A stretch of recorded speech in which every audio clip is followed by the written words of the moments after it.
You know that. You've been stressed for months. At work, at school, in your private life.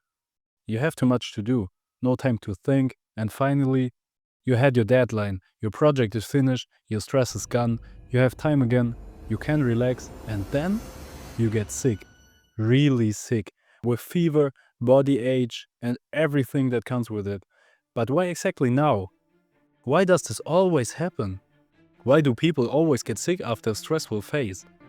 So, before I can answer all these questions, we first need to figure out what stress actually is and what it does to the body. Most of you probably agree that stress is just a feeling in your head, but that's not entirely true.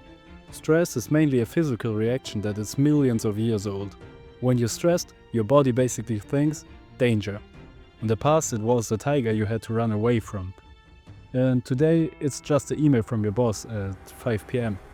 Actually, it's pretty simple. Your body has two modes, rest mode and alarm mode. In normal life, it's always in rest mode, or at least it should be. In this mode, your body takes care of repairing, healing, digestion, sleeping. A very stressful event makes you leave this mode, which also makes sense because your body prepares for a dangerous situation. And in that situation, sleeping, digesting, and healing are no longer important. In alarm mode, the following four things happen. First, heart and breathing. Your heart rate and breathing rate increases. Your hands get cold and you become alert. The simple reason for this is that your body wants to provide more energy. The purpose of all of this is that you can react as quickly as possible. You hear a noise in the bush, your body switches into alarm mode, so that in case of danger, you can run or fight as fast as possible. Second, brain tunnel vision. Maybe you've already noticed a typical sign of stress, in yourself or others. People respond more aggressively when they are stressed, and there's a simple reason for that. Your brain switches into attention mode and neglects smart thinking or empathy. What exactly happens is worse memory, less creativity, and focus on danger. Third, digestion. Another important change affects digestion. It gets neglected. It's only active in rest mode. So, in moments of danger, it's not important. And that's why many people experience during stressful phases the following things: digestive problems, nausea, or stomach cramps. Fourth, immune system. The most important point for understanding why you get sick after a stressful phase is the change in the immune system. During stress, the body does everything it can to avoid getting sick, because being sick during danger would mean death. But what actually happens? The body's defense system is suppressed, inflammation is reduced, and pain is less noticeable.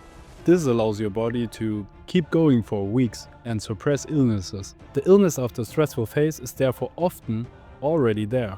It just only breaks out once the body switches back into rest mode.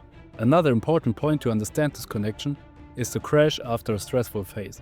In alarm mode, your body constantly uses energy reserves that normally wouldn't be used.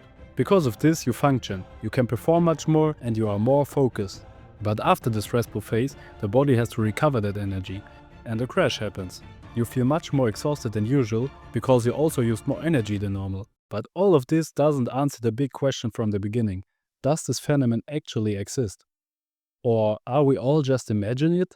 According to a pilot study from 2002 by the team around the health psychologist Ed Wingerholtz, the phenomenon really does exist. In this study, 1,800 people were asked about exactly this topic. The result shows that especially people with high workloads and a lot of responsibility often get sick during vacations or after stressful phases. This is where the term leisure sickness was first developed. So now we exactly know what the problem is and how the body works, but that doesn't really help if I don't know what I can do about it.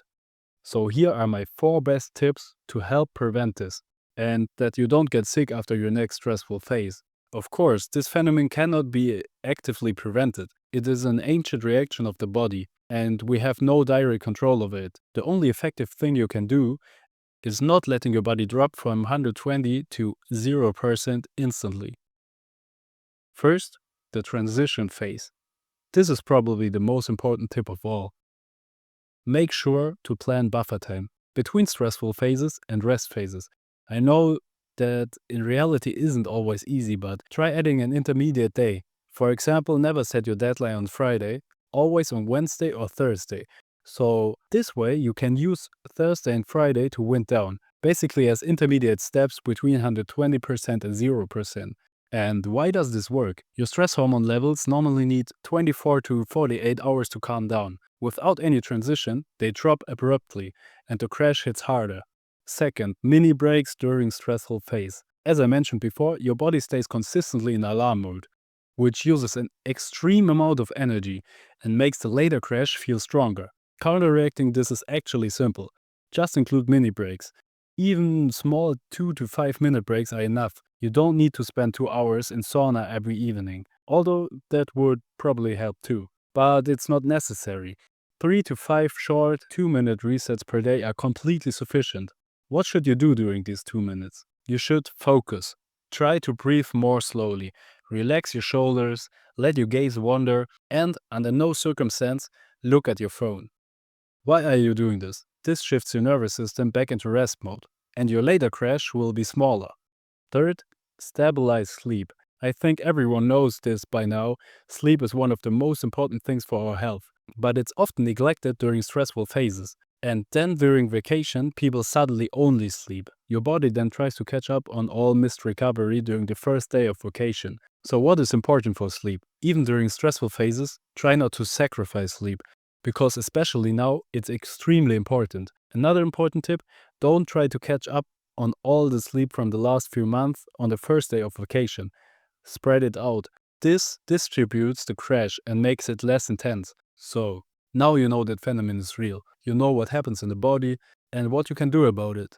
Now the only thing left is actually putting it into practice. I know, that's easier said than done. Try not to stress yourself. Don't try to implement everything at once. Just a little more each time, so that it fits into your life. If you don't want to get sick during your next stressful phase, then subscribe to the channel and ideally leave a like and a comment. That would really help me.